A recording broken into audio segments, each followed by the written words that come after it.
Welcome to the Oxford Public School School Committee meeting of Monday, December 13th, 2021. Please note, face coverings and masks are required in all school buildings until further notice. I do want to call the meeting to order. I do want to apologize. I think we're about a minute late, but we did have a really great coffee and conversation meeting with some residents from town over at the Carbuncle Beach House. So we want to thank the town for letting us use that. And we certainly look forward to scheduling some more of these meetings. I thought it was really a great conversation. It was good to get some parents out and some residents out. We're hoping to get more in the future. So the meeting has been called to order. At this time, I'd like to open the floor for public comment. Comments are limited to topics relating to school business. Speakers must identify themselves by name and address and will be allowed to speak for up to 3 minutes. Although the school committee may hear comments on unanticipated topics, discussion or action on topics not specifically listed on the agenda will be postponed. So at this time, I do open the floor to public comment. If anybody would like to speak, please come forward. I know we don't have any hard copies of the agenda out there right now, but if somebody needs a hard copy, we can leave one on the desk.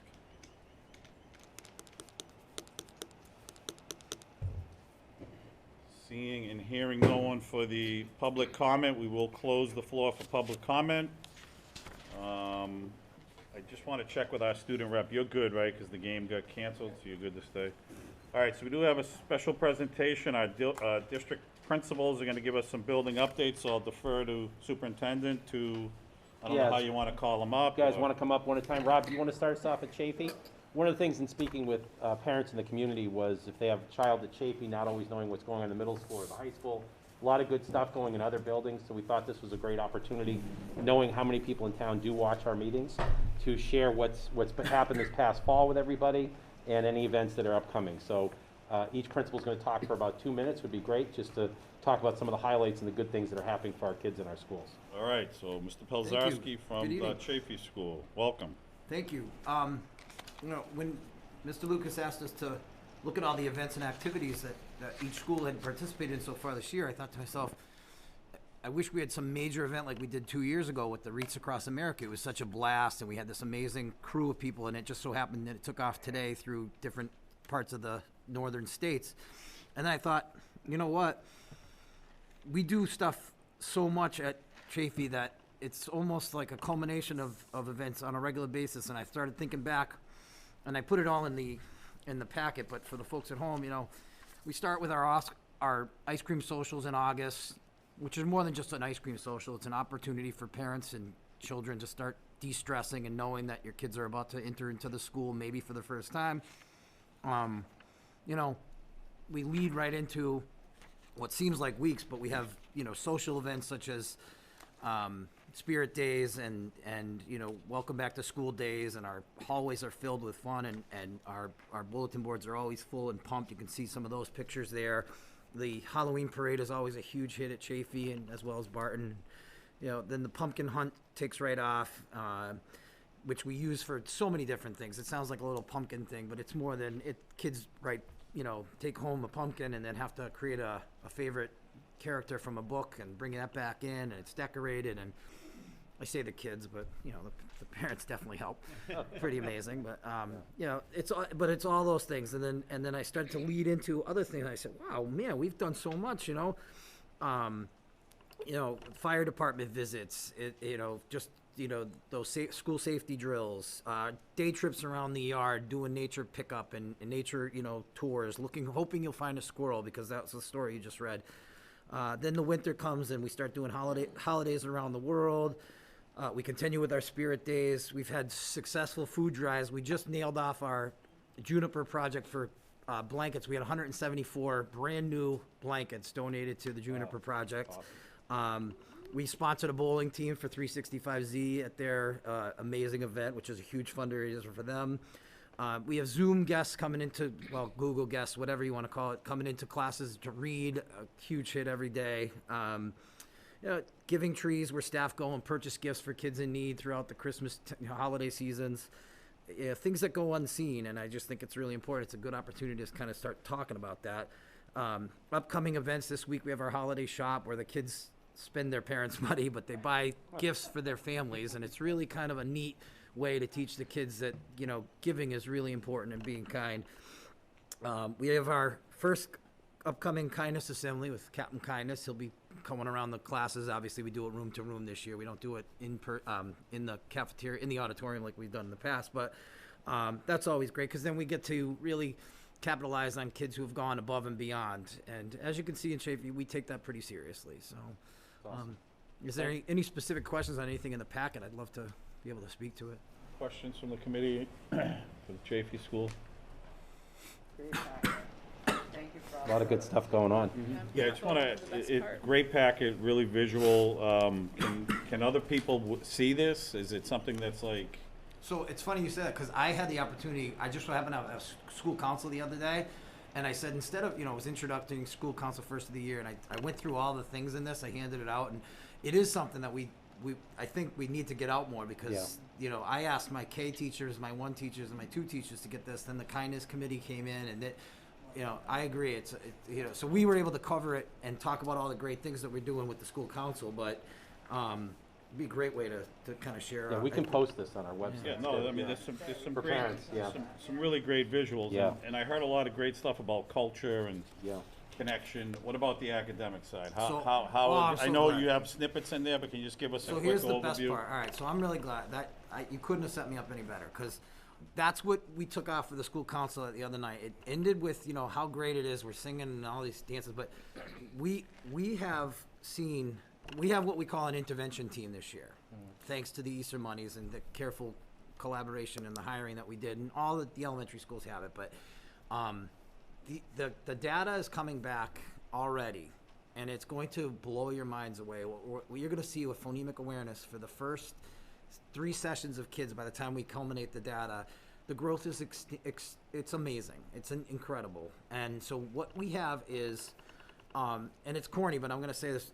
It's I wrote it down, so I'm actually going to read it. What I said. I feel like we're accelerating, not remediating, and that to me is ideal. For a time where everybody's talking about remediation, what are you going to do? Everybody's so far behind. We're blowing it out of the water, and I give Tara Trainer credit for showing us the way, and my staff for doing an amazing job with it. But today we hit 170,000 GG puzzles that our kids have accomplished in ST Math. I mean, it sounds corny, but these are kids that are going through and problem solving daily and getting excited about it. So yeah, you couldn't have set that up any better. I can't tell you how, and the small class sizes, guys, it's game changer for us here. It's just game changing. Really good to hear. Thank you. Anything else, Mr. P. at Chafee? Thank you, Mr. Page. I was just gonna say, I hear a lot of great things going on at Chafee, and, you know, starts at the top, and I know that you have a great team of people who are always willing and eager to, you know, you had mentioned Tara, and I know change is hard for people, and new curriculums and learning new things, but Yep. from what I've heard, they've done a great job, so thank you When to you've you got and the to support them. and the people that are coming in to help you to do the things that you know you want to get to in your class, and I'm sure John will speak to it too. It's incredible. Thank you. Thank you very much. Thank you, Mr. Page. Thank you. Thank you. Thank you. Mr. Quinn? Yeah.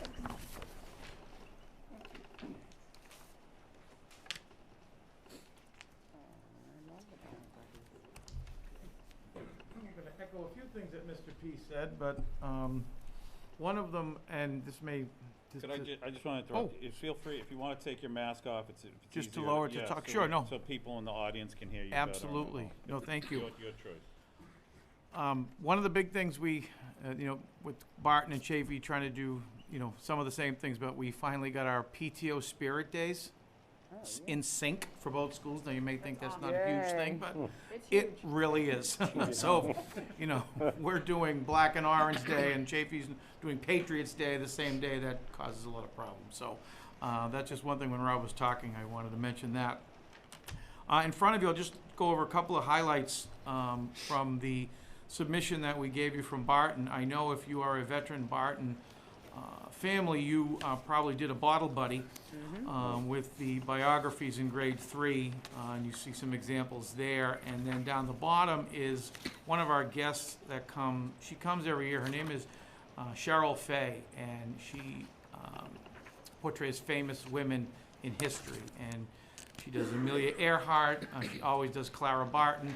when she joined us, but this year her newest character was Ruth Bader Ginsburg, and she's phenomenal. And if any school system is looking for a visitor to do things like that, Cheryl Fay is fabulous. She's just really down to earth, and the kids love her, and the kids she's so engaging. It's great. We had her last year virtually during COVID. So, and this year being 200th birthday for our friend Clara Barton, many of the third graders and fourth graders made cards, which you see on the second page, and they are displayed at the Clara Barton House, and will be preserved in the archives. Wishing her a happy 200th birthday. So, the woman's name Donna, as you see there, was just over the moon that we gave her such a good response for that project. So the kids did a great job. Excuse me. As you know, Barton, we are getting used to our preschool friends this year. It has been great having them there. I can't say enough of when the preschool kids are walking down the hallway and the fourth graders are working, and they are quiet and respectful and just enjoy those young students going down the hallway. It has been great, and you see what they have been working on. It's just great to see those little 3-year-olds. You know, we've learned also when one of them comes in late, it's a long walk from the front door down to their classroom in C19. It's a lot of steps for a 3-year-old, so we're getting used to dealing with them, and couldn't be happier, and they've adjusted fabulously to Barton. The fourth grade, especially the couple of classes, were over the moon that they got to meet one of their favorite authors, Kate DiCamillo, via Zoom, who did speaking to several classes, and the author Jeff Kinney down at his bookstore in Plainville, Mass, An Unlikely Story, hosted it, so it was very well received by those classes at Barton, and you can see fourth grade still working on different things, you know, the earth science unit and different things, which I'll talk a little bit more in a minute. Our folks in speech really wanted to let you know that they're working hard. You know, it's funny, you see 3 speech teachers down at Clara Barton. Speech is a very busy program at Clara Barton, not only with our third and fourth graders, but our preschool students. So we have quite the crew of talented speech therapists in and out of classrooms. So they wanted to make sure, you know, they are working super hard, and you know, when some of the outside kids come in for their preschool therapy and they're in their pajamas, we don't judge. We just let them find a spot and get their lesson, and off they go. The next page, and Rob talked about this, about the awesome work our interventionists are doing.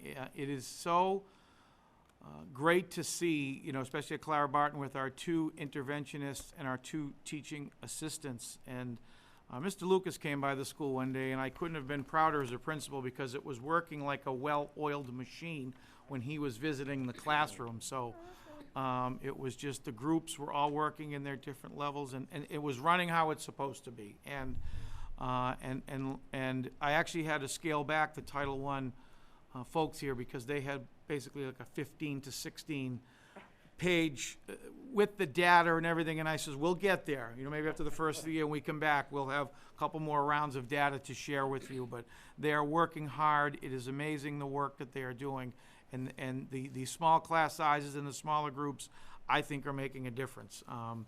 So kudos to them, and like I said, we will be back to talk to you more about progress in the future.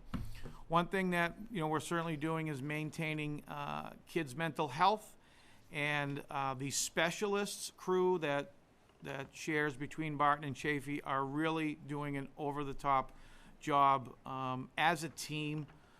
They meet every day, and all their lessons sort of jive, and it's not just the music teacher doing his thing and the mindfulness teacher doing her thing. They're really meeting, and mindfulness, Mrs. Casillo really is just, you know, with her little piece here, showing you what they're doing, you know, and when mindfulness was first introduced here, you know, a few years ago, it was always, it's not just yoga, and that's what sort of the word was out there. So they're making their calming jars with glitter and all sorts of different things that are coming in.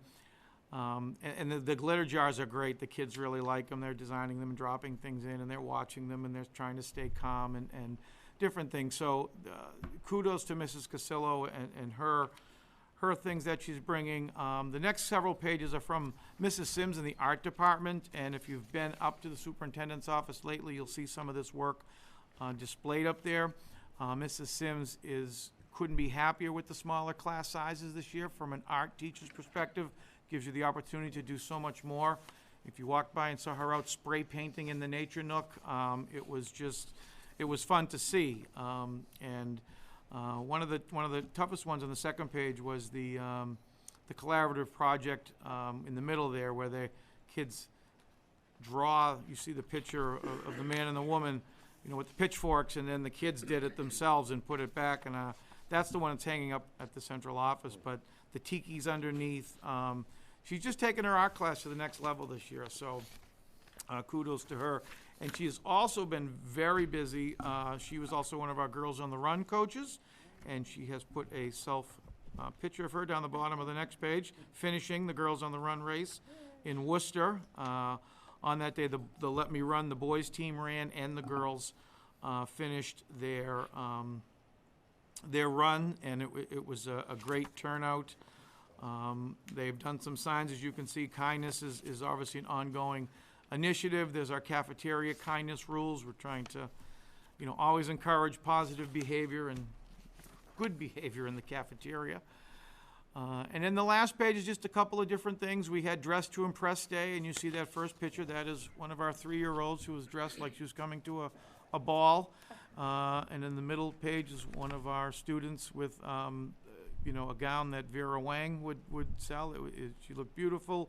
And then there's Dr. St. Germain dressing like her principal on that day, right there too, as we try to dress to impress that day. And we've had a school council meeting.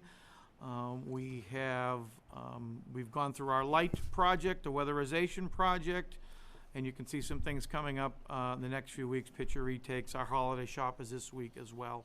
So we are moving in the right direction. It's been great, and we don't do enough of this because, we always say people, don't usually call and say, hi, I'm happy, things are great. But that's okay, and we still always have a lot to do and a lot to learn. And, and I couldn't be thankful for the PTO and everybody at Clara Barton. They're just working hard this year. And the money that, we put into this 2-year recovery plan, I think is being spent as wisely as possible. We are really working hard. I'll stop there and answer any specific questions. Thank you. Yes, Mrs. Forbes. 2 questions for you, Mr. Quinn. You mentioned the Nature Nook. Oh, Where the is that? courtyard, sorry, it's not the nature nook. Oh, okay. It's the little courtyard in the library. I'm In the sorry. middle. Okay, I'm like, what is that? It's not Oh, really no, nature nook, no, it's just a courtyard. It's Okay. been there forever. We did clean it up, so. Perfect, That was thank from you. my old school, I called it the nature nook. so Oh, okay, my I was like, wow, apologies. that No, sounds fun, I like We didn't that. add a nature nook, sorry. That's all right. I knew I would have heard of it if you did. Yes. And then my other question, and really only because I was in your school one afternoon, the lights had been redone.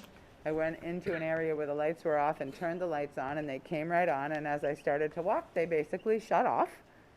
And the person I was with said, oh yeah, that happens. And I'm like, huh? And then they popped back on.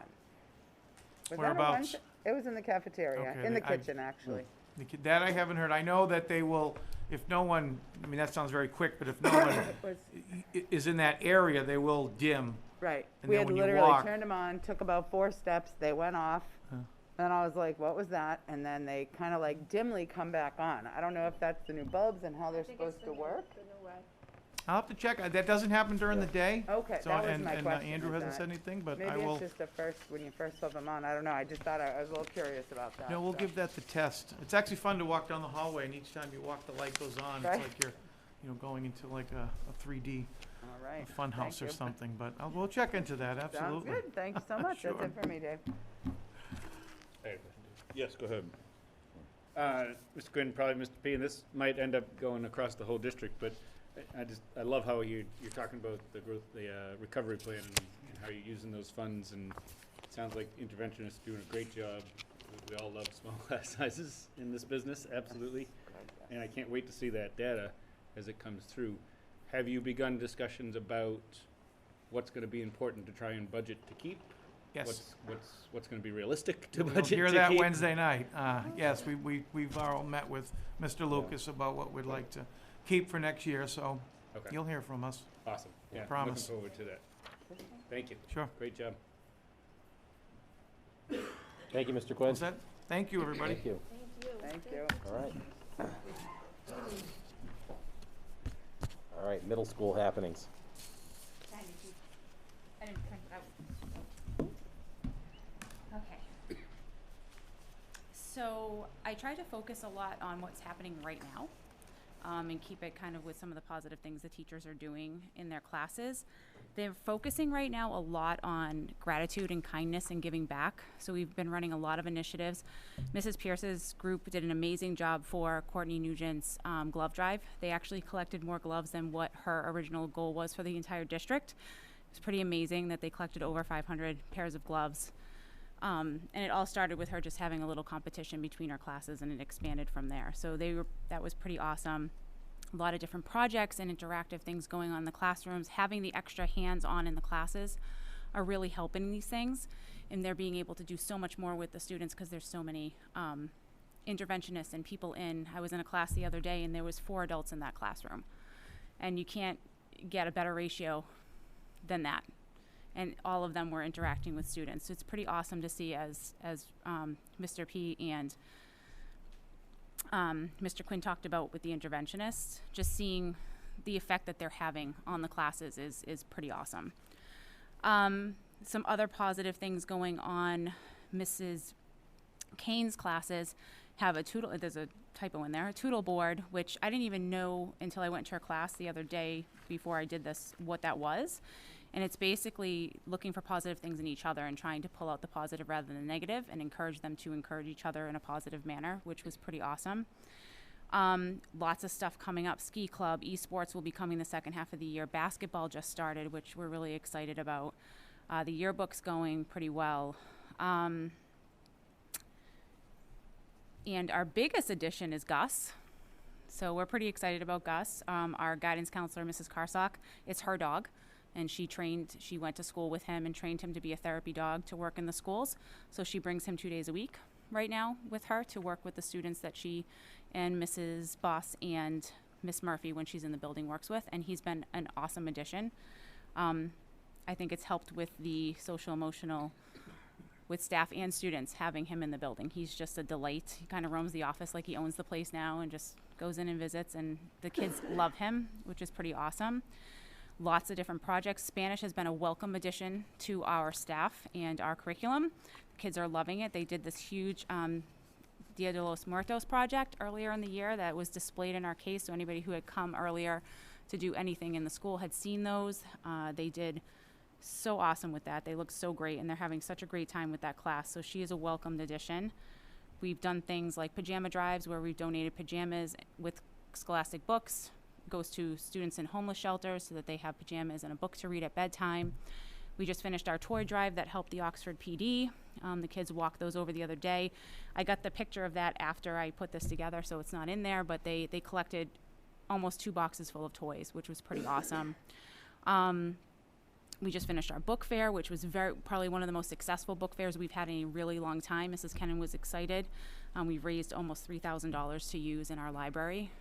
That was just what we got from Scholastic, not what they actually raised was over $5,000 in book sales. So many good things are going on aside from academics, projects, just trying to build up that positive school atmosphere, teaching kindness, teaching giving back on top of getting back into academics. So it's been a good start to the year. Any questions for the middle school? Go ahead, Mr. Forbes. Mine's more of a compliment than it is a question. So I did see the Dia de los Muertos display that you have, and when I first saw it, I didn't really know what I was looking at, but all I knew was it was so full. There is so much in there. It really was a lot of work by a lot of different students. And then when I had a little more time and really looked at it, I didn't actually remember the name of it, but it really looks great, and that's huge student buy-in, which I love. It really looks like they enjoyed and appreciated doing that. And I also wanted to shout out, I think I did after I went to the book fair, but I'm not sure if I complimented the fact that Mrs. Kennan had the students do a ton of the decorations for her theme related Out of This World. And it was evident, there were planets made by students, there were stars made by students, you know, she runs with it, but then brought them all along, which I'm not sure has happened in the past, but I thought that was great, so I just wanted to point that out again. Yeah, Mrs. Kennan's wonderful. She is. Yep, Thank you. she does a lot. Anything else from anybody? Amazing. It's nice to see all the wonderful things that our students are doing, especially all that giving back to the community. I know that all the schools do an amazing job with that, but it's nice to showcase that, and I appreciate it. I just want, the Gus, in our school too, we have a therapy dog, it's wonderful. That's so awesome when I saw that, so that's really, really cool. Yeah. Kids just really connect, and in this day of kind of reintegrating and all the social emotional stuff out there, it's awesome, so that's great. Happy to see that. Any other questions for the middle school or comments? Just which is the correct spelling of Tootle? It's with a D. Oh. I think it auto-corrected and I didn't catch it, so I can fix it before I post it publicly. Toodle, you can spell that. I just want to any make way sure I you spell it right when I Toodle. post later. Yes. Yep. All right, thank you, Ms. Bellhammer. Thank you. Thanks, Amy. Thanks, Amy. Mr. Nugent? like. Toodle. With a D. It's with a D.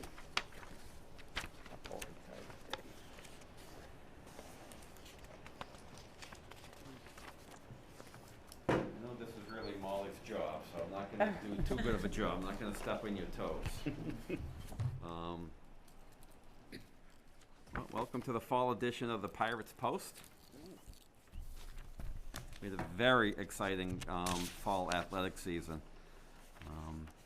All teams, but to showcase 4 of them. Both soccer teams made it into the second round of the districts. They both ended up losing to Sutton, but I will guarantee you Sutton knows we're for real moving forward. They played them well. Very exciting for the cheerleading team. One, the numbers really have grown, and that helped them make it to the finals at Worcester State. I'm not sure if we have any cheering parents, but it's interesting. It's very well organized, but they really support each other. So that was exciting to go see that. And then varsity football made it to the Final Four tournament. Their last game against Randolph, who ended up winning the Super Bowl, was just a loss by 2 points. So that was pretty exciting, and it was neat, to kind of travel the state with our new superintendent. I got to know Mr. Lucas a lot more because he was pretty much at everything, so I thank him for that. A lot of co-curricular activities happening this fall as well. Best Buddies, we're able to have our annual student-teacher basketball game fundraiser for them again, and the students pulled it out. It was a barn burner for about the first 2 minutes, then the teacher started to cramp up, and then the kids took it. Student Council, this was supposed to happen last year, Molly, but they were able to host their regional fall conference, about 25 schools, and Molly is on that regional board. Did a very nice job organizing that. We also hosted an outdoor Halloween movie night, which was very interesting, seeing as most of the 8th graders attended. But it was fun. It was good to kind of bring back that normalcy.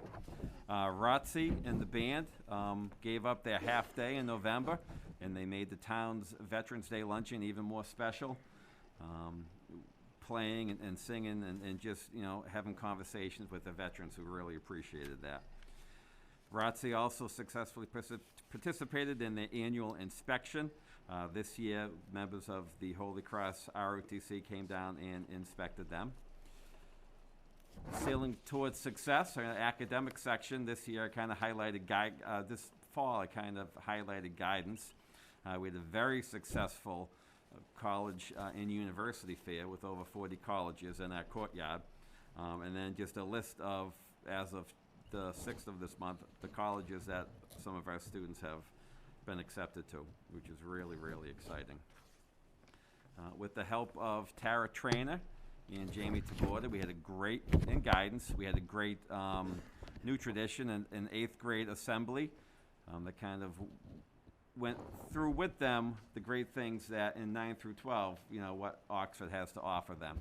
And we went through the different pathways and the electives that they can take if they want to go into these different vocational pathways. Oxford, again, Oxford High School does a lot around Thanksgiving. The ACE program was able to assist the Hillcrest Church and delivered 21 Thanksgiving meals to families in Oxford.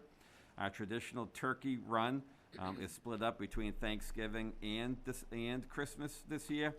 So in the winter Pirates Post, I'll give you an update on that. And then the National Honor Society and Junior National Honor Society collected 2,780 pairs of socks in October and 900 pairs of gloves in November. And they spread them out between the Oxford Food Shelf, Keeping Worcester Warm, Andy's Attic, and Veterans Inc. It was, you know, a somber but exciting moment when we were able to dedicate our football field, our main athletic field, to Commander Maisley on October 22nd. And I had to sneak in, that's a picture of the beautiful sign, but that's the final score of Thanksgiving, Oxford 41, Bay Path 14. Yeah. I like it. And also, the weather cooperated. We're able to have our fall sports rally again this year, and we held it outside on the football field, so that was pretty exciting. We had almost everyone singing some John Denver on the way out. That was pretty good. And then I think the marquee is up and running and bright and offering the community all the great things that are to happen in Oxford. And then, you know, Mr. Truax and I are outside with the buses every morning, and it's just the sunrises we see. They're very, very inspirational. I'm gonna try this, Molly. If I'm taking that, I apologize. We too have a therapy dog that comes in twice a month, and one of our counselors is training her own rescue dog. So hopefully in the spring, Lola will be joining us. We'll have to keep Lola and Gus away from each other, but that's all right. Our sophomores, class of 24, about 26, I believe, got class rings, so they had a pizza party after school today, so that was pretty neat. Winter sports, we thought we were going to sneak out and go watch an exciting basketball game, but the girls are ready, but we'll get there. But winter sports are up and running. Band this Friday will be hosting their in-person concert, Christmas holiday concert. That'd be great. Choir, Molly's choir, is it virtual? Do we know? They can have 3 tickets per student. Okay, so choir's a little more control, but that's Tuesday, 12/21. And then OpGrad is going to be having its yearly breakfast with Santa on Saturday. So, all the news that's fit to print for the fall edition of the Pirates Post. Any questions for the high school? It's awesome to see all the wonderful things that are happening, especially with our sports. Very cool. Pretty exciting. Lot to be proud about. A successful fall sports season kind of lends itself to a successful school year, so that was very, very good. Mrs. Forbes? Just a couple things to take notes as you guys talk, and then I won't be so long-winded at the end of the meeting. I heard really great things about the band and the NJROTC at the veterans, from veterans and nice. their families. Oh, So kudos to you guys. They were really blown away by the effort and the attendance put forth by the school department. I was at the ROTC when they had their, sorry, I don't know the word, their inspection. Thank you very much. Always great to attend those. Most importantly and most impressive, I'm so excited to see that we're reaching out to those 8th graders and giving them a little bit of, you know, food for thought for their futures, and hopefully they can see there are some great opportunities here for them at Oxford High School. And lastly, the compliments you're getting on that board out front, or we're getting on that board out front. People are blown away by that. Yeah. It's beauty and it's information, so. I will tell you that some of the computer science students are creating that stuff that's out there. Yeah, it looks great. Definitely attractive, draws the eye, and is informational, so. That's all for me. Yeah, just a couple of things. I guess I guess I'll cause the controversy right now, but, that sign is amazing, but, you know, I didn't know if we were collaborating with the middle school. I mean, I don't know where we were with that. I thought we were gonna have some middle school stuff posted too. I know it's primarily high school right now, which is fine, but it's something I think we need to, Yeah, you know, absolutely. consider, Yeah. because it does say Oxford No, Public you're right, we Schools, do, and yeah. I thought we were gonna try to Yeah. embed everything. I know it's early, and I'm not trying to, you know, ruffle any feathers, but that's, Yeah, absolutely. Yeah, we're up and running, we're learning the system. yeah, and that's what I figured. So, you know, at this point, middle school, you know, send us stuff, and we'll have our computer science students do it, and then they can, you know, Yeah. approve it, and then we'll put it Yeah, on. But and I there's knew it was plenty a of work in space out there. progress, and it's Yeah. fine. Second thing, you know, I'd asked earlier, can you just give us a quick snapshot of the academic side? I know there was some new positions brought on. How'd the first, I mean, we're almost halfway through the second quarter. How's that going? How do you guys feel all that's working for you? It's going well. It's going well. We definitely see the benefits of that extra math position, not only in the math classes, but also able to build up the computer science electives through that. The English is working out well, as well. We have, you know, their big concern, or their notice was students' ability to write. So we have a lot more students in creative writing electives where they could write for fun and just get their writing up to snuff. So we're doing well. We probably had about 24 students have to take the November retest on the MCAS. We got them through, so we're waiting on those results. But it's going well. Okay. Going well. Thank you. I want to thank you all too. I mean, the formatting was very similar on your packets, and I just kind of love that. I think it's good. I know you know, when I was part of the community, the administrative community before, we'd always be, oh, we're silos and we're doing things different, but the formatting was great and very, very similar structure and updates and information. So thank all four of you for taking that time and taking the time to come out tonight. We really appreciate that. So thank you. Thank you, guys. Good. Thank you. We have our student representative, Molly Raymond. Molly, if you could just maybe slide your mic, yeah, just so that, yeah, because I don't want your Chromebook blocking you.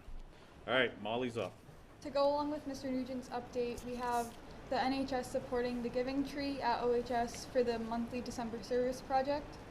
The class of 2024 is selling candygrams for the holidays, and they made over $1,000 on the Patriots raffle. The winner will be chosen on December 16th. The GSA members are excited to present about using inclusive language in the classroom at the Professional Development Day for teachers on January 14th. The class of 2022 had success with both the Ellers fundraiser and the Meadow Farms fundraiser, and Student Council is hosting a winter/holiday spirit week next week. The days will be posted on the Instagram later this week at Oxford High Stuco. And I have nothing from the middle school because Ms. Bellinger said it all. Thank you, Molly. Any questions for Molly? Molly, would you just repeat that Instagram? Oxford High School what? Oxford High Stuco. Oh, Oxford High Stuco. Thank you. All right, thank you, Molly. We do have some consent agenda items to approve. I probably can lump them all in, but I will take them separately. So we have the meeting minutes of November 22nd, 2021, our regular meeting.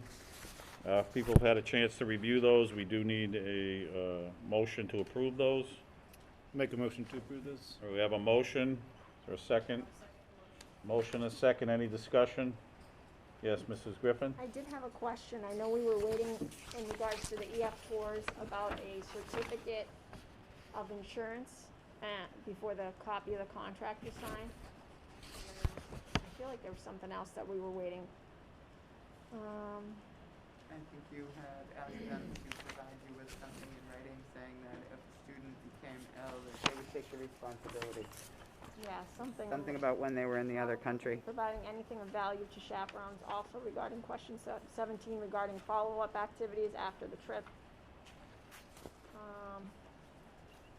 So are you questioning stuff in the minutes, or you just Yeah, wanting like, clarification? Well, I'd love to have either later in the meeting, when Mr. Lucas gives us his update, but to just kind of know where those things fell, like, was the certificate of insurance, So those are questions you want answered, but not affecting the minutes though, right? I mean, 'cause right, those but are- pertaining to the all right. minutes. So then can you hold those questions for him? All right, so is there anything, so we have a motion and a second, any other conversation about the minutes? Call for a vote, Molly, Ms. Cook, Mrs. Forbes, Abstain, I wasn't here. yeah, that's right, Mrs. Griffin, Yes. Mr. Burke. Yes. All right, 4 yes, 1 abstention. We do need to take a vote and approve the Southern Worcester County Educational Collaborative Annual Report for 2021, and the 2021-2022 first quarter report. You've had a chance to take a look at that. If you have, we do need a motion to approve that. I'll make a motion to approve those two. We have a motion to approve I'll the two second. reports. We have a second. Is there any discussion? Seeing and hearing none. Ms. Cook? Yes. Mrs. Forbes? Yes. Mrs. Griffin? Yes. Mr. Burke? Yes. I'm a yes. 5 yes. And we also need the Central Mass Collaborative Fiscal Year 2021 Financial Statements and Audit. And I believe that is, yep, the Fritz Romeo LLC. We need a motion. I'll make the motion. We have a motion. Do we have a second? I'll second that. Motion and a second. Any discussion? Seeing and hearing none, we'll call for the vote. Ms. Cook? Yes. Mrs. Forbes? Yes. Mrs. Griffin? Yes. Mr. Burke? Yes. And I am a yes as well. Subcommittees and district staff, superintendent's reports. We'll turn it over to Mr. Lucas. He's got quite a few things on there, so we'll Thank turn it you. over to him. Thank you. Just wanted to follow back up, first of all, with enrollment follow-up. We talked about, we had dropouts. I reviewed the dropout list again with Mr. Nugent, Mr. Truax, went through every student and their story. The data was inaccurate. We had 14 students drop out, not 18. But it's still high for us. Typically, it's single digits. We want to get back to single digits. Several of the students did not feel comfortable coming back to school after COVID or for medical reasons. 3 students have got full-time jobs that they really enjoy, did not want to come back to school. Every student is offered by Mr. Nugent, Mr. Truax, and guidance, assistance in getting their GED to finish if they want to drop out, applying to Job Corps. They can finish their classes with Edgenuity. We have a couple kids Mr. Truax is going to reach back out to because they have just a couple classes left. They could finish in Edgenuity and give them another opportunity to try to finish. Or they can enroll in Gateway to college with Quinsigham and Community College and take a couple courses there and then earn their high school diploma that way if they choose to do that. So that we're still working with some of the families, but it's something we're going to look at over the next year. There's no question that COVID over the last year has impacted our dropout rate. But I wanted to get back and give you guys an update on that because I know you had some questions about that. We have an agreement with Shepherd Hill, the Dudley Charlton School District, to have a lacrosse co-op for our boys and our girls, our high school boys and girls, which is a great opportunity. I need a vote from you guys on that. In talking to a couple different parents, they want to keep their kids in Oxford. Their kids love to play lacrosse, and they'd like to keep them here, and this is an opportunity to give our student athletes another opportunity so they can stay in school at Oxford here, but also play sports with Shepherd Hill lacrosse programs. So I think it'd be a great opportunity for our kids, but I do need a vote from you guys. Dudley Charlton School Committee has already approved us as a co-op, to co-op with them, but you guys also have to reciprocate and vote to co-op as an agreed. Any questions of this yet, Molly? How does transportation work for Students have to provide their own transportation, so that falls typically on the parents. Okay. So, or the student. Anything else, Ms. Cook? No, I'm good. Thank you. Mrs. Griffin? Good question. Just cost, if there's cost for us to participate. I believe there's no cost unless they're charging for the cost to play, like the pay to play, like we have in Oxford for our students, then they'd have to pay what the Shepherd Hill kids pay, I believe, is the cost. Like a user fee. Right. Not like we pay here. No, I think it's great because I know that has been talked in town by parents for quite a few years, so kudos. I'm glad it's finally coming through for them, Thank you. Yeah. Another opportunity for our kids. Yeah. right? Yep, there's a few things on this agenda tonight that I'm just so happy to be seeing, so Right. it's long, long, long overdue. Yes, Miss Raymond? The Shepherd Hill user fee is $150 to play. Okay, thank you. Okay, thanks. So So our good. kids would have to pay that if they decide to play. A little more than the Oxford fee, but again, I think it's an opportunity that we can provide. And I would assume too that if they are free lunch prior to COVID-free lunch, they would still be eligible? Yeah, everything, yes, Okay, all those okay. same. Great. And to Mr. May's credit, we've had several families contact us about a hockey co-op. Oh, wow. Mr. May has reached out Awesome. to several surrounding school districts. They are full. But we're hoping for an opportunity for next year that we can get our kids. We do have some hockey playing families also in Oxford. Again, it's an opportunity to keep our kids in Oxford going to school with their friends, but getting to play the sport they love too. And we don't have enough numbers to have our own hockey team, but it'd be a great opportunity. So Mr. May is searching for that also. So we'll Great. see what happens with that. I'll make a motion. Yep. Make a motion that we accept that co-op. Second. So there's a motion and a second. Any further discussion regarding the accepting the co-op for lacrosse with Shepherd Hill or Dudley Charlton Regional? Seeing and hearing none, call for the vote. Ms. Cook? Yes. Mrs. Forbes? Yes. Mrs. Griffin? Yes. Mr. Burke? Yes. Yes for me as well, 5-0. Thank you so much. Excellent. Great, Thank you. great job. All right, thank you, Mr. May, Mr. Nugent, for lining that up. I wanted to update you guys on our emergency guide. I know it's been in the works for years. It was started pre-COVID, and thanks to Mike Lavelle, the assistant principal at the middle school, for kind of spearheading this and getting it off the ground. We did meet as a group last Thursday. Chief McDonald and Chief Sad joined us, along with DPW. Jared and Mike were there also. We had a great discussion about school safety and crisis operations, what would happen. Both Chief McDonald and Chief Sad both expressed their feeling that it was the most comprehensive safety plan that they have seen in their professional time. We feel really good about it. We're making some final edits and tweaks. Once we have that final copy, we'll share that with you. But I just wanted to share with you, it is a very comprehensive plan that covers just about everything possible that could happen in a disaster scenario. So we feel really good about it as a committee. We had all of our administrators from each building there, in central office was represented at the meeting also. But I wanted to thank the police and fire and DPW for taking the time to give us their input in this also. It was really a collaborative effort amongst everybody. Palmina? I was just wondering, who again sits on this that represents the school committee? It's Molly. Ollie and me. Yeah. Okay. And Yeah, I didn't make it. I went to it. you went to Yeah. it? Okay. Yeah, I mean, I would personally love to see the draft before its final, approval. Yeah. Um, We'll I'm interested in as soon as we're seeing- done tweaking that, we had a lot of minor edits. Nothing Yeah, it major, wasn't- Molly, right? It was just No. minor, some wording here and there. I thought it was a very productive meeting. Didn't last long. We're pretty, No. pretty Yeah, it was pretty unanimous good. agreement. The group did vote unanimously to accept it as our safety plan, Yeah. so, for the town. Mrs. So Forbes? just for point of clarification, I was on that safety committee maybe 2 years ago. Yep. This is the same plan, right? Just being, Yes. Okay, Yes. great. That was an excellent plan. If I Crisis do say management so plan. myself. It's very well done, Yes. very well And we done. had a lot of great input from town departments then as Yes, well. So I would it's nice agree. that they're on board with us. It's nice to see the collaboration in town, that everybody was on the same page, and we got a lot of experts at the table Right. that all had some input, and it was really good. Absolutely. Great. Perfect. Okay. Mr. Burke? Ms. Lucas, do we talk about this at the building level? I noticed there's no, unless I'm missing the names, no teachers or, That's a good question. I don't know if teachers were on the initial group. Do you know? I don't offhand, believe they Helen? were. No. No. But once we're done with the copy, the plan is to share it out with staff. Yeah. And we can see if there's any feedback from them also. It's probably a good idea. yeah, I'd love That's a for good them to point. have a chance to have Yeah. some input before we No, call it final. absolutely. And same thing, I just love to see it like sooner than later. I was hoping that it would be in the packet tonight. I saw when I looked, at the online packet that there was only these 2 pages, and I was like, oh, maybe because it was too big to scan, I'll get a hard copy Yeah, tonight. we also can't share publicly what all those Yeah. plans are, unfortunately. And that goes back to our ALICE training and safety training within departments, because we don't want bad people to know what we do Yeah. in cases of crisis or scenarios.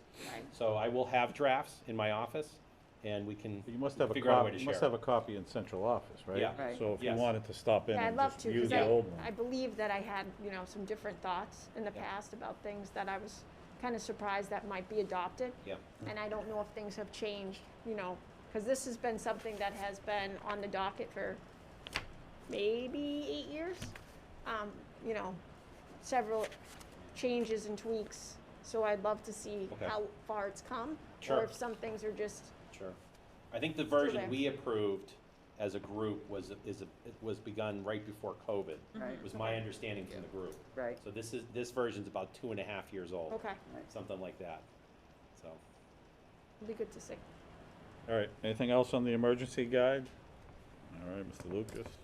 And thanks to everybody participating. That was great group effort. We appreciate that. We are looking to add a new position. I wanted to let the school committee know we're going to use some ESSER money to add a Dean of Students position to the high school. Student behaviors have been on the rise, as we've seen across the state and locally and regionally. Other high schools in the area have employed a Dean of Students to support the assistant principal and principal. This would allow Mr. Truax, Mr. Nugent to be in the classrooms more and support teachers and students in other ways. So it is something we're going to post this week as a long-term sub for the rest of the year and try to figure out what position best supports our students in the high school, and then probably go out for a full position next year. We're going to pay for it at ESSER this year funds. We have some leftover grant monies, and then you will see it as a budget, part of our budget proposal next week also in the main budget. So I just wanted to make everybody aware of that also. But we feel it's important at this time. It's a model that Oxford used to have for years, and we feel we went without it, and now we feel like it's important to try it again and bring it back, especially post-COVID with what our students need. We had a great meeting with grandparents raising grandchildren at Carbuncle. This is my last topic, but I'm not going to say more than that. It was terrific. Only that if there's folks in the community, we would love to help you in any way we can, and we hope you come to future meetings. Our tech department, Mr. Cadian Phillips and our IT crew is hosting some free tech tip training this Wednesday at 10 a.m. in the community room and 6 p.m. for any grandparents that are raising grandchildren or any families that need help with technology, how to access our websites, Power School, all that good stuff. They're going to spend about an hour with folks, and we have computers here. All you've got to do is show up and come in, and our IT folks are very excited to help you for that, and that's all I have. And if Paulina, do you want me to answer some questions on EF tours? Yeah, I mean, I'd love an update, like, did we get the insurance Yeah. information? So Justin and I reached out. Justin, if I'm wrong, correct me. There is no agreement because it's between EF Tours and the student and the parents. Is that correct? Go ahead. I'll let Justin talk to that if that's okay. Thank you. Go ahead. So we did reach out to them for a certificate of insurance. What that is would just list Oxford Public Schools as additionally insured. And essentially we don't want any claims against us, if something were to happen, God forbid. The group leader, whom I believe would be Ms. Nugent, Yes. she sends an agreement with EF Tours, and as part of that agreement, it's my understanding that agreement hasn't been signed yet. I could be wrong, but once that's done, as part of that agreement, EF Tours agrees to maintain their commercial general liability insurance for that individual as well as the district. So that at that point we would get a certificate of insurance naming us as additionally insured as well as Ms. Nugent. However, also travelers and or parents, meaning students, it's my understanding they need to sign a release with EF Tours, so no claims essentially could be made against them. So no claims can be made against EF Tours. Can anything be made against us? no, because we would be covered under as additionally insured as part of the like I said, the certificate of insurance. However, they can't give it to us unless we agree to go on the trip. It's kind of it's a mutual agreement. You know what I mean? They wouldn't just add us to their insurance policy without a commitment from the district. All right, and then there's some follow-up questions regarding, I believe I know the answer, but if the chaperone's cost of their travel is going to be provided, if there will be a follow-up meeting, I don't know if that's going to happen after the trip. So I'll let you answer those two questions first, and then. So I believe that for every 6 students that go, there is a chaperone that is paid for. Okay. So we're planning on sending 2 chaperones, 2 teachers, Dave? We have like 12. With 12 students?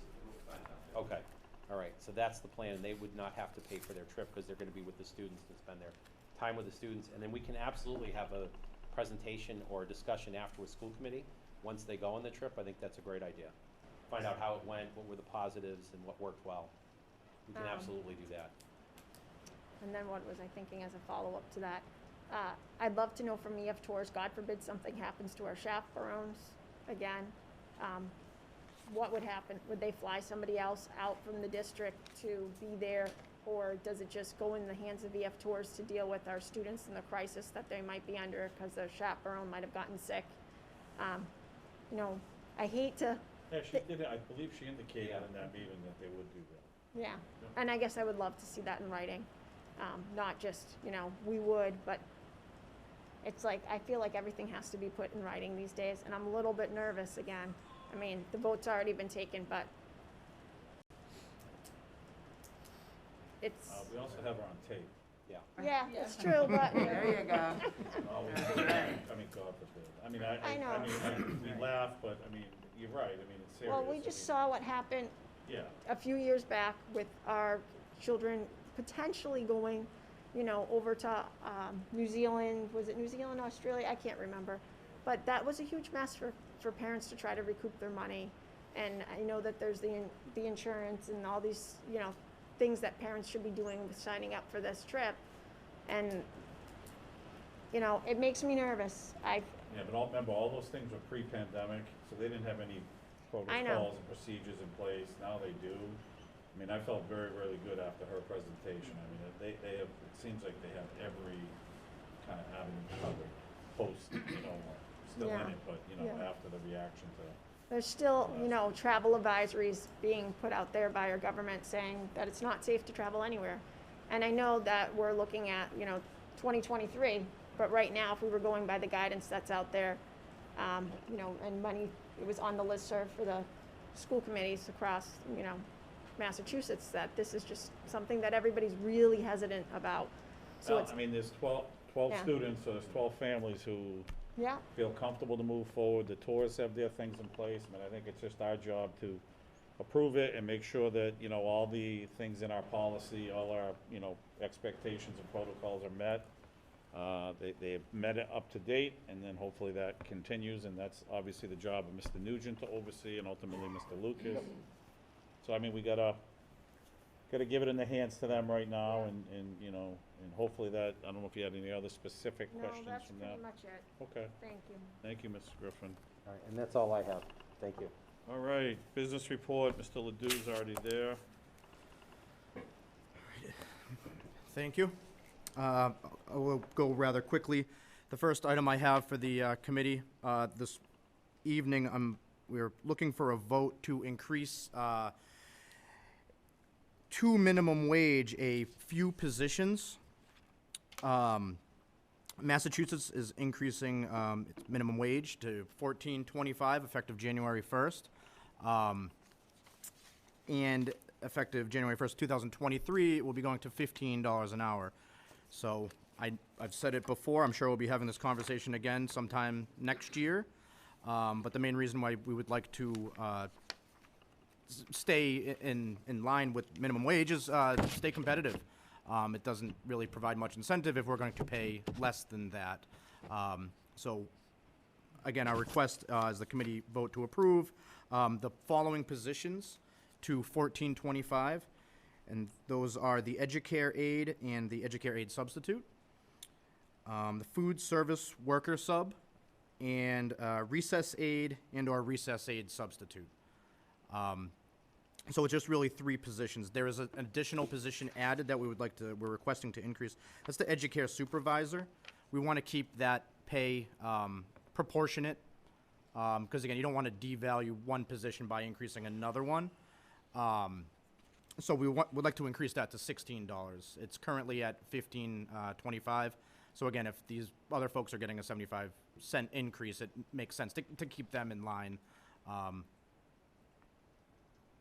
Yeah, I'll be happy to answer any questions if any of the committee members have anything. Mr. Burke?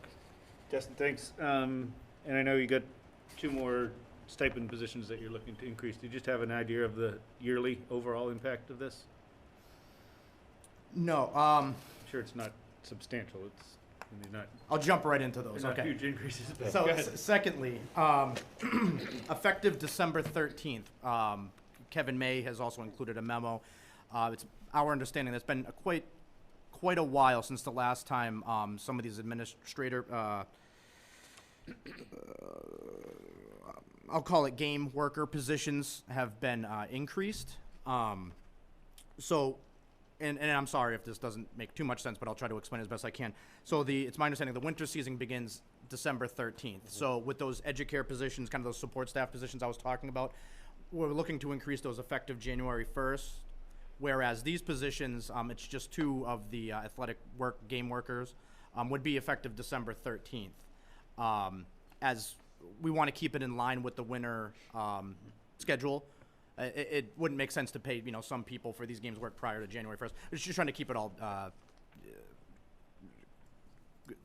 what I want to say, consistent. So those 2 positions are the athletic table worker, and that includes the clock operators and the scorekeepers, and additionally the athletic game administrator. So the table workers would go from $40 per game to $50 per game, and the game administrator would be $50 per game to $60 per game. Just quickly, a little bit of background. Your typical game is about 3.5 hours. So if you do the math, that roughly comes out to $11.43 an hour for the table workers.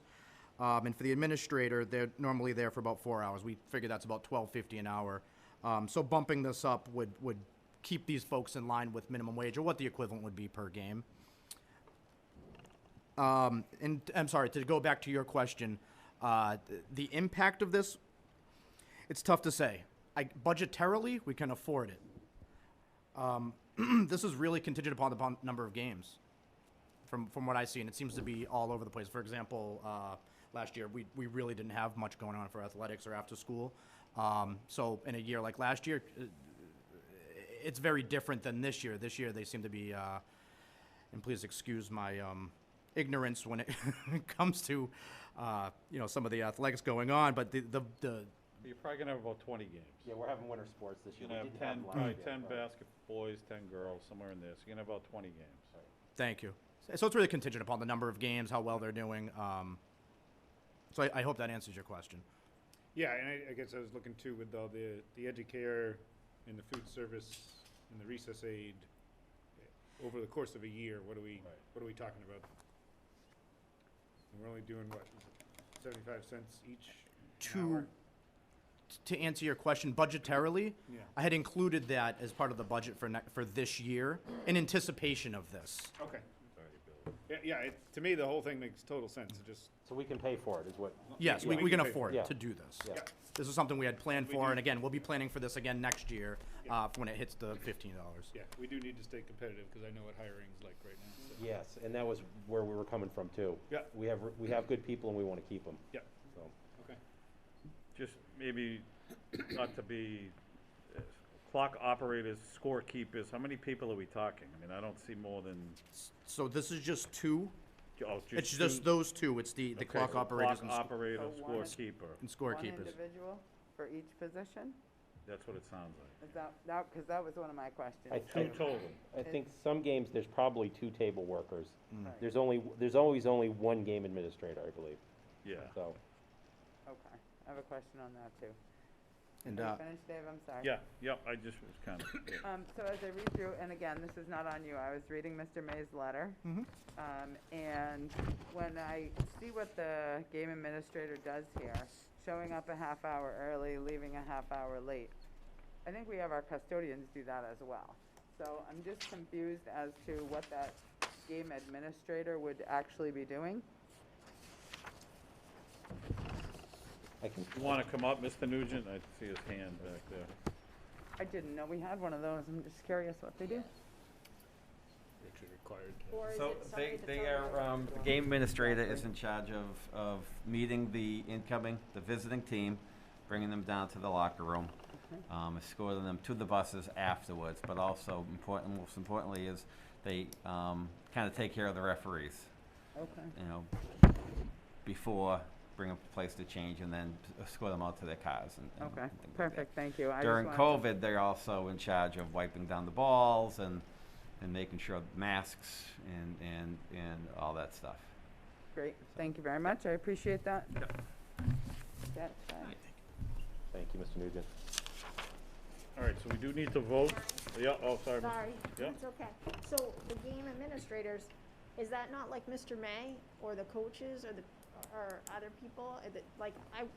Who's presently doing this position, I guess? And are they paid in addition to this position for something else that they're doing, or are they volunteers No, otherwise? no, they're just paid for this. So Okay. typically a teacher will do this if we have a teacher. They will be here, welcome the away visiting team, show them where the locker rooms are, make sure they're all set, introduce them to the trainer, get the officials all set in their locker room so they can change. Then the table workers show up, and they're in charge of the book and the clock. Okay. They work with the officials and keeping the accurate score and all that stuff. So the table workers are really there for the length of the games. The game administrator is there before and then after longer also. So it's a little bit longer time. So I'd love to see a job description for both of these. Like typically I'm imagining it already exists because it's in our budget, right? There should be a job description, I would assume. So that's something I'm interested in seeing. I'm sorry. Yeah, I don't know if we have one or Dot our not. i's and cross our t's. I can just tell you as a, as a parent, coach, Yeah. I've had refs come up to me that I know and just say, no other place does it like you guys do. Right. The way Mr. Nugent described it is pretty much their job description. It's really, honestly, you can go, when I coached other schools, we'd go and we were on our own. Yeah. And they also help with crowd control, fans. And I think it's a much needed position, and I think it's definitely worth, a little bit of a bump. Doesn't look like it has been there for several years. It's important. It's an important piece to help the flow of not only the actual game on the floor, but the exterior pieces, all the little things, like walking to helping the refs get outside. I mean, if a ref makes a bad call, and people are mad at him, you have some support to go out. Plus, there's always a police officer on site. So it's important. I mean, I assume there's maybe some version of a job description. I don't know if every stipend position has a job description, do they? I can look in. Yeah, I haven't I seen one, just- Smith, but I can look into I it. just don't like, I'm all about like having these things, and I think it's fantastic we do, and I like that we have best practices. I just like things in writing. Because hearing your expectation for the position and somebody else's expectation for the position, and then finding out later that those expectations weren't fulfilled, and we have nothing to fall back on, I don't want to live that. I've lived that in the past. I would agree. I think We've changed our culture. We're not like what we used to be Yep. decade No, the ago. game administrator should definitely have a pretty detailed job description. That should be pretty good. Yeah, the table, it's running the clock and doing the scoreboard. Scorebook. Those are cut and dry. But you're right, the athletic We can do that. administrator should We can just do have that. a couple of bullets of here's the expectations. It's kind of captured in his memo, but It is, but if we can again, just put something formal, I agree, that's it fine. needs to be not just in the memo, but, Yep. that's just my opinion. Any other questions regarding this? We do need to vote to approve this. I'll make a motion to approve this We do have a proposal. motion to approve this proposal with the do you mind just adding with the understanding that a job description will be, With the understanding that a job description will be developed for the game administrator. Second. so we have a motion and a second. Any further discussion? Ms. Cook, sorry, I don't mean to put you, Mary Jet. Ms. Cook, Yes.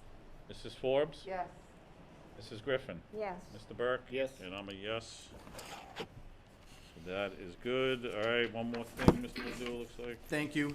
Just lastly, as part of your packet, the committee should have received the budget to actual report through the end of November. We won't be meeting again until, probably towards the end of January, so I just wanted to keep the committee up to date. Since our last meeting, there's nothing really to report on. Just a reminder that we do have quite a few extended leaves at the moment. I'm anticipating long-term subs to be over $100,000 this year. Right now, I'm not sounding the alarm, but I just want to bring that to the committee's attention. And I'll be happy to answer any questions. Any questions? Yes, Mr. Burke. Mr. Lucas had mentioned Yes. earlier that we're, I forget what it was now, paying for something out of ESSER funds that are remaining. Yes. What are we looking at for remaining ESSER funds? Remaining ESSER funds currently, my guess, and this is without amending the grant or really doing a deep dive, just to kind of give you a little bit of background, our intention was to get our general fund budget wrapped up, and then we're going to look at ESSER funds if, there was any positions we wanted to continue. You can get back to that's. You don't have Okay. to give me an accurate answer tonight. I don't want to hold you to it, but if we can get an idea of what's remaining, is this still ESSER 2? This is a combination of ESSER 2 and 3. And 3. So we anticipate we're going to have quite a bit left after the dust had settled with all of our new hires. And surprisingly enough, just to share a little bit of information, we anticipated quite a few folks would be taking health insurance. We only had 4. So we were going to pick up the town's cost of that health insurance through the Easter grants. Because only 4 took those health plans, we have considerable savings for next year. So again, we want to come back to the committee with a revised plan. Well, how do we want to spend this money going forward? There has been certainly a need for another administrator position at the high school, and we acknowledge that we have the funding now. So if that's the case, temporarily we could get somebody in. There's a few logistical things I just need to work out with the superintendent. Yeah. I know that the school committee does have a policy for a long-term sub at the B1 rate. If this is more of a pseudo-administrative position, is that something we want to continue to do, or, should we do something else? So just some things like that. But yeah, we'll be coming back to the committee very shortly with, I'll say, a revised plan of how to spend down the remainder of this money. And as Justin said earlier, we're hoping to get through the budget process next week and then talk about some of our revisions for ESSER. Some of the things we have, like the principals shared tonight, some of the positive impact already of some of the things, the intervention is. Some of that stuff is only 1-year planned ESSER. Yep. We might want to look at, if we have some funds left, adding that for a second year, because it really is impacting our kids. So we were going to get through the regular budget first and talk to you guys about what's left for ESSER and what our ideas are for that too. So, That's okay. So we have a few residents in the audience, plus people at home. Could we just, I would like either one of you just to give an explanation again between general budget and what the ESSER funding is and how that's working, so that people can kind of just get a quick snapshot of that for us. Justin's the expert. Sure. So just quickly, our general fund budget is our operational budget that we had I don't want to say it's the same thing as last year, but it's the same positions of last Well, year. just kind of explain where the general fund money comes from and what the ESSER money, where the ESSER money is coming from and how we're using it. Certainly. So general fund. Just so the public knows the difference between our general operating budget and the ESSER monies that are only short-term, but how it is. Absolutely. Our general fund budget's roughly 18 million. It's made up about 50% through Chapter 70 funds and about 50% through local taxation. The ESSER fund money, that's actually federal grant that came as a result of the COVID pandemic. There's been a few different versions of that. It began with ESSER 1 last year, and then this year we had ESSER 2 and 3.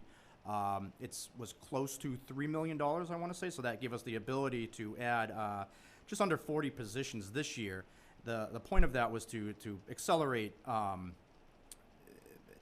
education in the classroom. So our plan, most school districts, about 80% of your budget is staffing. So, geez, when you're given this much grant money, the obvious solution is to add staff. I mean, it depends on the school district, but we chose to do that, resulting in smaller class sizes to about 15. And we felt as though with small class sizes like that, we could really accelerate to address any type of learning loss that occurred during when school was shut down, or any remote learning or anything like that. Could you just explain the timetable with that ESSER money? It's only a 2-year window, correct? Certainly. Yeah, so we have 2 years to spend this down. I believe it's called the Tidings Amendment, which gives us roughly 26 months to spend. Yeah. Don't quote me on that, but it gives us 2 school years to spend down that grant funding. So with the committee's approval, we did have some 1-year positions, and based on where folks are in the pay matrix and what their degree is, we gave it our best guess when we first did this. Due to, that's not what happens in reality. You might have some people on the higher end of the pay scale and the lower end of the pay scale. And like I said, the biggest portion of this that we're seeing is the health insurance. We had quite a bit of savings from health insurance. So what we're looking to do is redo the plan. We had some positions that were only earmarked, that money was only earmarked for 1 year. Now that this has changed and we find that we have some money left over, we might want to consider keeping some of these positions for a second year, again, all to address the learning loss during COVID. Yep. All right, thank you. I just wanted to make sure that the public understood that money is not sustainable.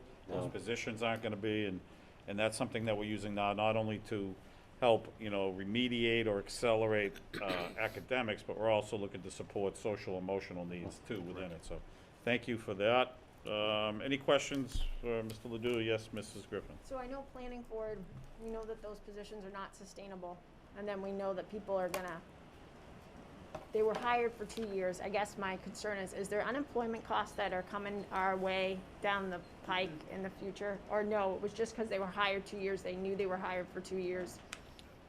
I wanted to make sure that there weren't any unforeseen unemployment costs that were gonna be coming back towards us at the end of this. The town would be on the hook for the unemployment costs. Okay, We may make a recommendation to the committee to sponsor a meeting article at maybe one of the upcoming town Okay. meetings to appropriate maybe free cash to put towards the unemployment fund, so the town isn't hit with such a large burden. okay, Because ultimately it affects all of us. right. So we may make that recommendation for the committee to sponsor an article like that. Because when positions are ending, you have to pay, yeah. Not a contractual position, not when someone's hired for 1 school year, there's no unemployment following that. If they're hired for 2 years, no, that's contractual services, that's not unemployment eligible, I'm about 95% sure. I don't That's know. like hiring a seasonal worker Right, who works at a golf course, the golf course closes, they cannot go collect. A landscaper cannot collect when it's winter and they're not landscaping. I It's guess we just seasonal have to work. make sure that like when the contract is up, I know they were contracts based on like 1 to 2 years. What happens when that ends, if there is unemployment? That's just something I don't wanna be blindsided. I can check on that. In the discussions I've had, that was the impression I got also, was that they can, even after the 2 years, but I'll look into that further too. I just don't wanna be blindsided. We have a little Yeah. bit more research to do Yeah. before we make an official recommendation to the Yeah. committee, Yeah. but I mean, it's something we'll address Yeah. ahead of time. Right. Again, it might even be a moot point right now if we're gonna continue some of these positions for an additional year. Right. So, but we'll certainly know before we make a recommendation. Yeah, so I just wanna be prepared. Yeah. The other thing that, I'd love an update on is how many, I know back in the day, last year, we put monitors in different parts of our buildings for different things. I'm wondering, do we still have those monitors in place? How many of those monitors are being used, particularly at our high school?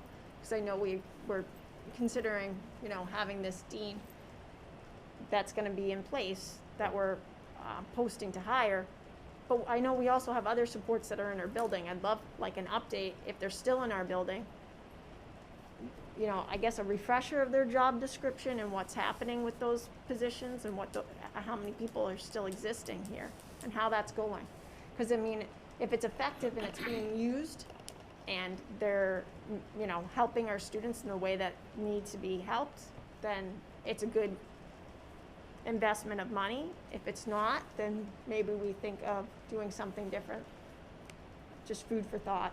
I mean, maybe 2 deans and no hallway monitors. No, like really, I'd rather not have somebody posted sitting in a seat by a bathroom, not doing anything effectively to help our students, as opposed to having like other people to free up Mr. Truax and different, but that are really doing more. I mean, Yeah, I mean, I can't speak, I don't I'm know. under the impression that the first round of money was to support those health and safety protocols, right, those cleaning protocols. Now that some of that has been more relaxed than it was last year, I don't think any of that money's being driven towards that. I don't know, Mr. Nugent, do you feel comfortable speaking about that? I hate to put you on the spot.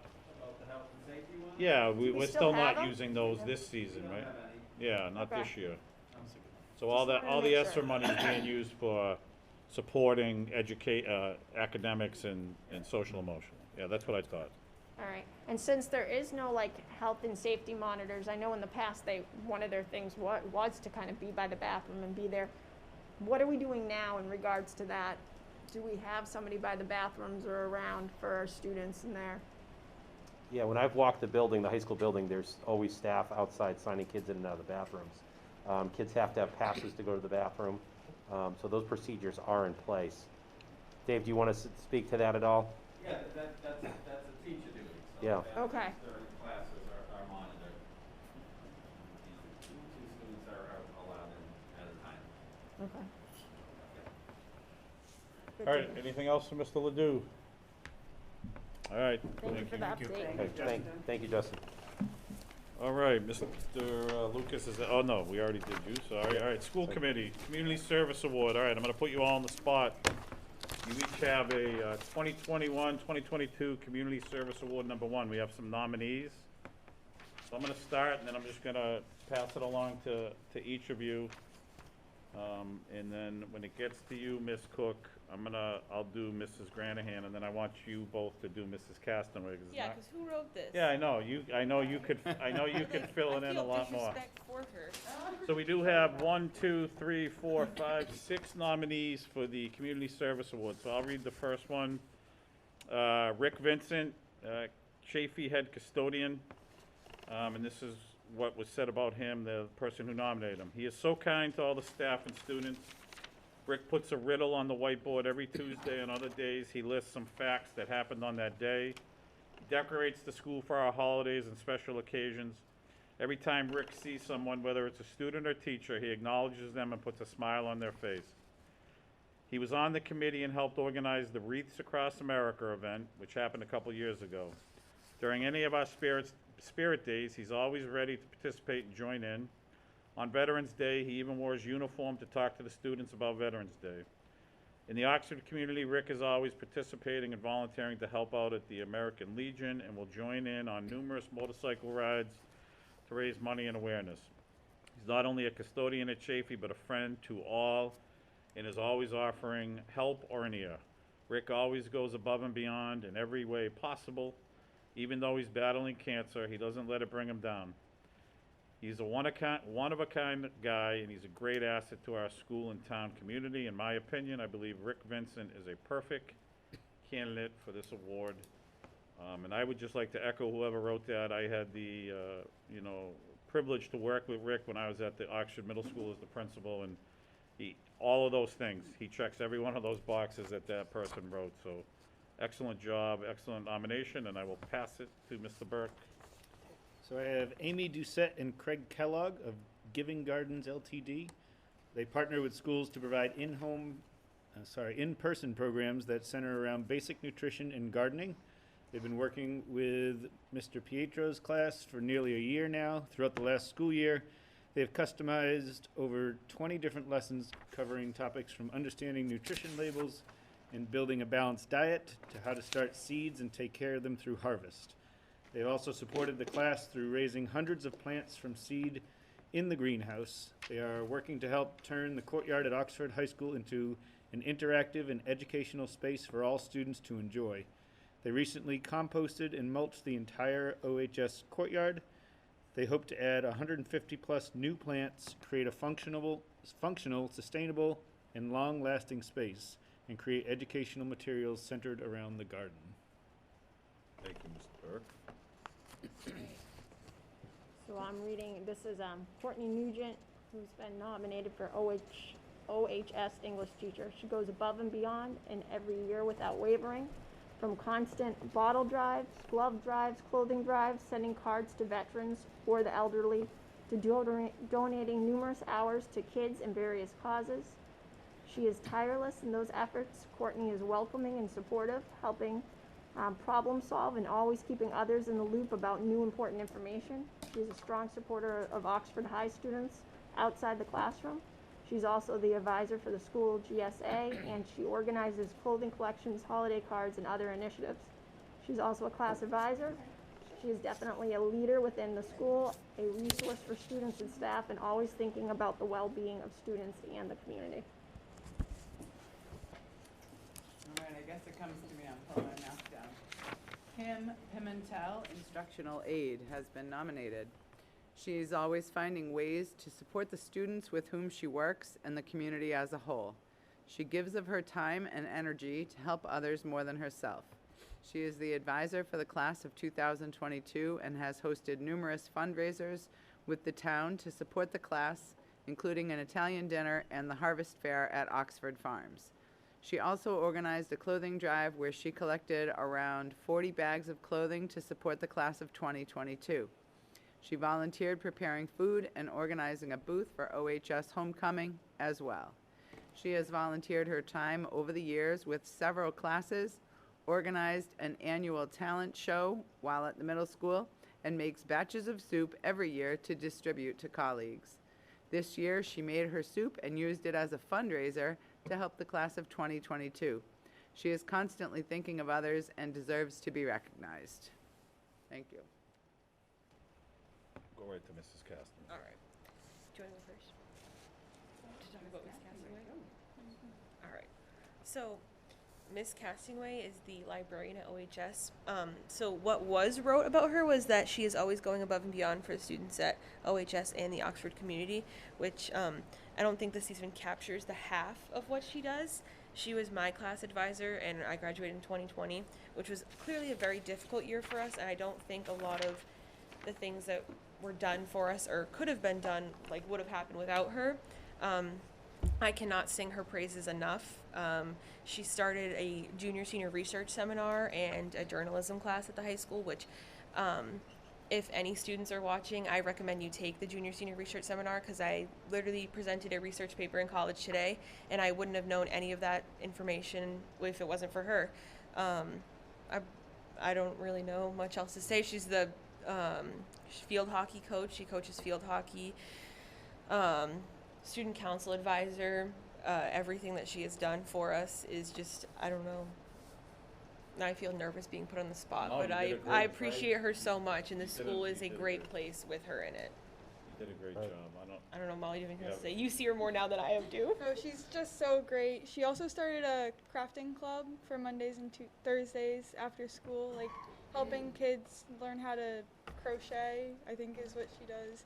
And knit, she'll help the kids if they're struggling with learning how to do that. She's so passionate about everything she does. That's awesome. I love her. Thank you all for sharing that. So I will defer to Mrs. Coffin. What are the next steps with this? Does this go out for a vote? Oh, no, we're good. No, we're good. Okay, yep, thank you. Hopefully tomorrow, if not tomorrow, on Wednesday, people will have the ability to vote for their choice on our website. And we will also send out an email with the link.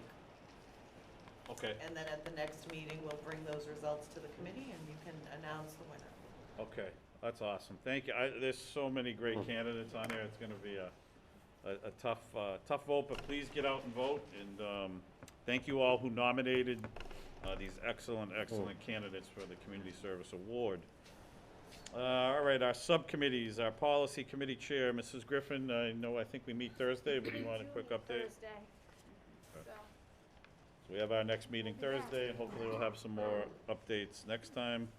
Personnel and negotiations, any updates, Mr. Burke? We have our meeting tomorrow night. All right, busy week for some of us. Yeah. Busy week.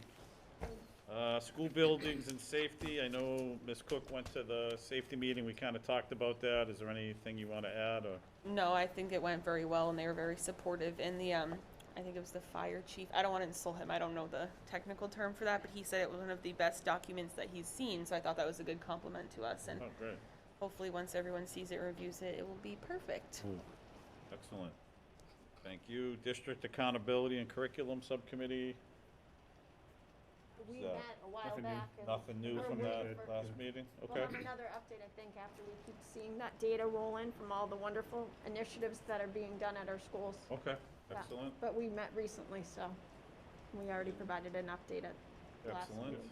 And our Diversity, Equity, Inclusion Subcommittee, any updates, Mrs. Forbes? Of course, I have the best subcommittee in the district, and I told them that at our I last don't meeting. know. I'm not kidding. I'm here to brag big time. They're awesome, but. So great people, what too. are, this past month, last month we had the grandparents president who came and spoke.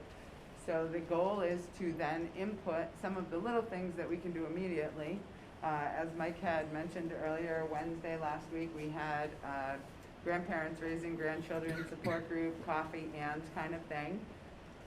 Kim was literally crying because we had 14 people in the room, which is unheard of. Granted, 4 of them work for OXPS, but that was okay because there were 9 people in that room that neither Kim nor I had ever met before, who are all grandparents who are raising grandchildren. I can assure you, when those people left, they left with printed resources, they left with connections, and they also left with some good advice and information that's going to help them just overall. But I will say that tech training, that was a lot of what Kim had talked about, was that the technology for this 56-year-old grandma of 3 little kids is not what she did with her kids back in the day. There was none of this. So we have also I think Mike and Kim have really made a nice connection, and we are teaming up, or she's hosting grandparents raising grandchildren, but open to the public and free to anyone at the Gladys Kelly Library this Saturday from 1 to 2:30. Christmas party, as I said, free to anyone, but it's being offered through the Grandparents Raising Grandchildren group. And we are hoping to increase our membership in that organization or group. This month at our meeting that we had last Wednesday, we had a former student, not of Oxford, but a 19-year-old transgender student, came and talked to our group.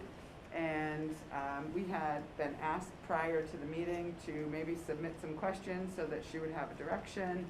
All of our questions, believe it or not, were very similar, as you would imagine. What did your school do right? What did your school need work on? What did they do that made you feel included? What things did they do that make you feel excluded? Nikki, who came to talk with us, is an incredibly well-spoken, super smart, just a really great person who had a lot of struggles, and she was very open and honest, and it was eye-opening to all of us who haven't had those same life experiences. And Mr. Nugent was there, and you know, he's always there to let us know that we are doing some of these things, although I might not, as a parent or a school committee member, be aware of things that we're doing here. So we have the possibility, Nikki has offered to come back to speak to students or staff.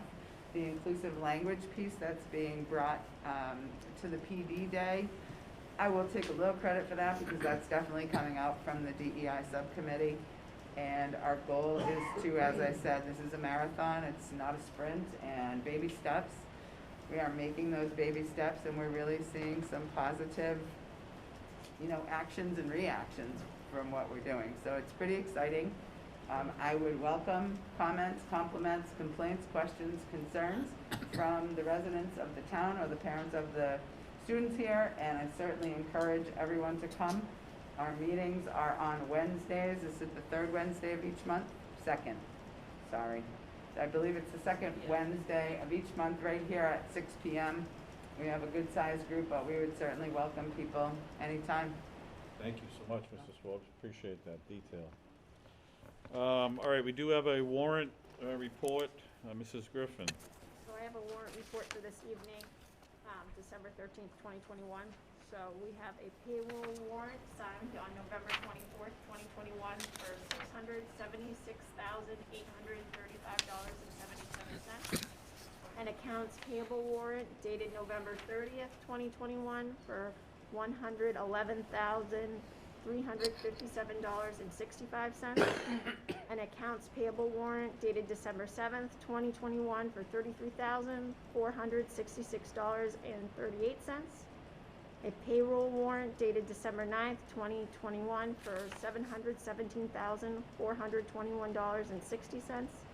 And an accounts payable warrant dated December 14th, 2021 for $167,566.36. And that is all. Thank you very much, Mrs. Griffin. I am going to open up the floor one last time for public comment. This is going to be new to our meetings. Public comment at the beginning, public at the end. So if there's anyone in the public that would like to come forward and speak, do so now. Seeing none, I will close the floor to public comment. Members forum. Ms. Raymond, anything that you want to add in addition? I'm very excited for the athletes to have the opportunity to play lacrosse. Yeah, I agree. That's exciting. That was exciting to hear, and I'm glad to hear that they're looking into hockey too and Yeah. other sports so that we can keep our students here and give them opportunities to participate in things we can't offer. I think that's great. I agree. Thank you. Ms. Cook? I just wanted to thank you guys for coming to our coffee and conversation. I appreciate people from the community coming to talk to us other than post on social media, so I appreciate that. And I thank all the administration for their hard work, even though most of them left. Shout out to you, Mr. Nugent, you're still here.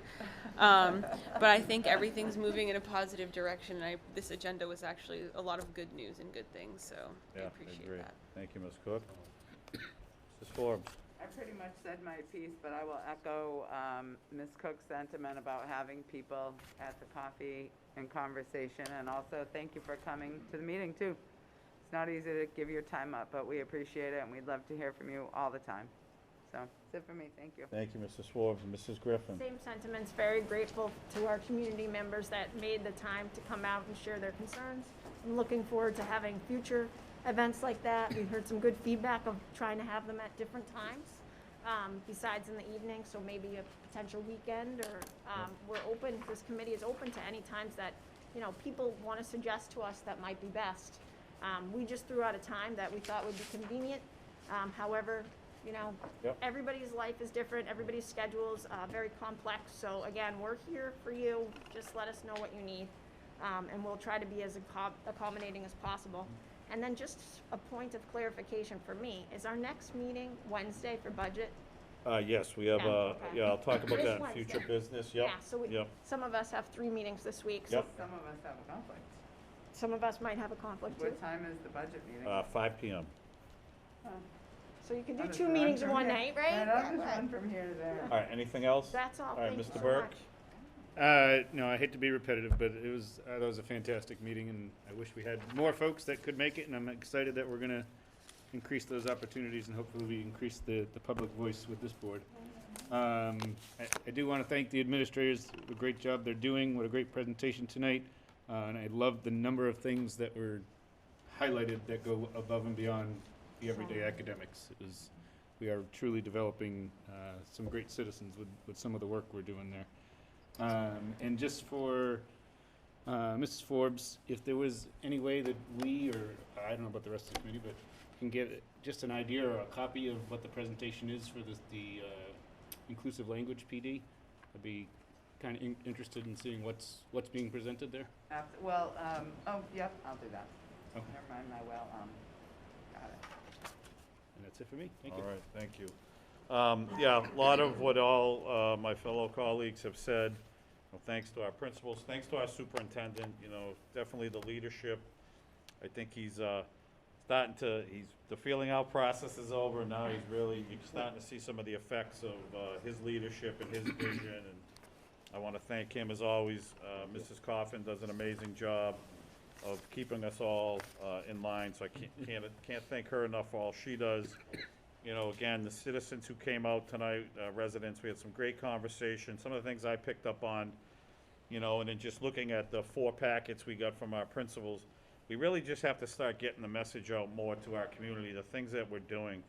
I mean, just what our band, and Mr. Kim and the band down here, what we do for the community and the integration we have, collaboration, whether it's with the veterans or the tree lighting. You know, I saw Mr. Kim in his little white card bringing out stands the other day when he was setting up, the only one there. So the things we do, I know we are still trying to figure out the media situation, the TV channel. But once we get that figured out, we really have to start getting more information out, just showing pictures or videos of all the amazing things that are happening and the collaboration we're doing within the town.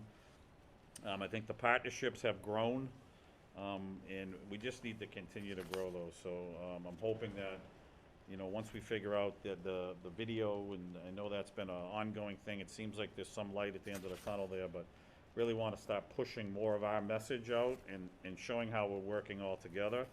The coffee and conversations, we're definitely going to schedule more. We definitely have to do some weekend ones, but we just have to grow upon this and keep it rolling, so I appreciate that.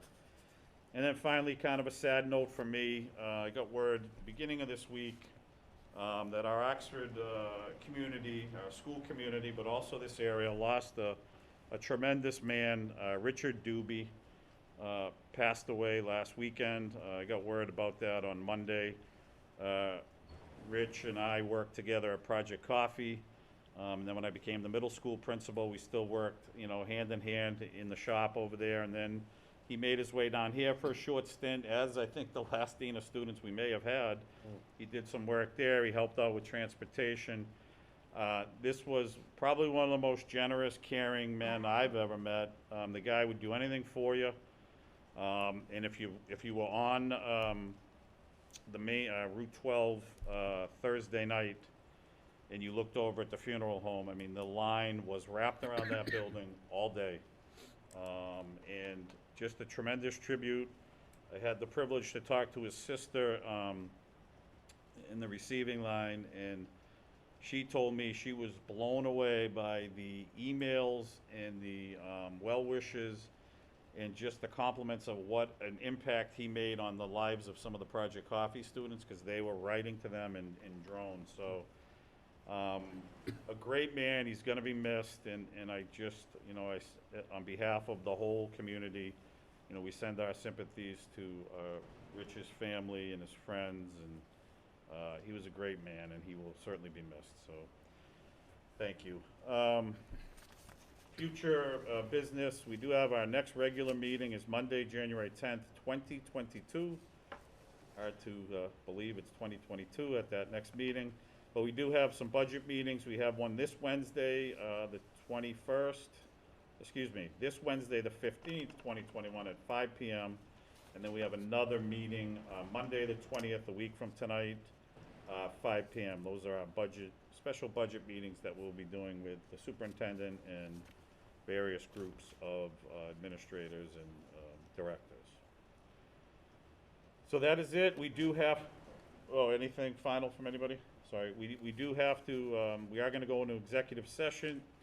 So pursuant to MGL Chapter 20, pursuant to MGL Chapter 30A, Section 21A, Subsection 3, the committee will enter executive session to discuss strategy with respect to litigation in connection with the ongoing labor complaint involving a former superintendent, as is necessary to protect the litigating position of the public body. The committee will exit executive session and adjourn the public meeting without conducting any further business. So we do need a motion to go into executive session. I'll make the motion to go into executive We session. have a motion, and is there a second? I'll second that. We have a second. Any discussion? Seeing and hearing none, call for the vote. Ms. Cook? Yes. Mrs. Forbes? Yes. Ms. Griffin? Yes. Mr. Berg? Yes. I am a yes. We're gonna go into executive session. Have a great night, everybody. Thank you for coming. Thank you. Thank you.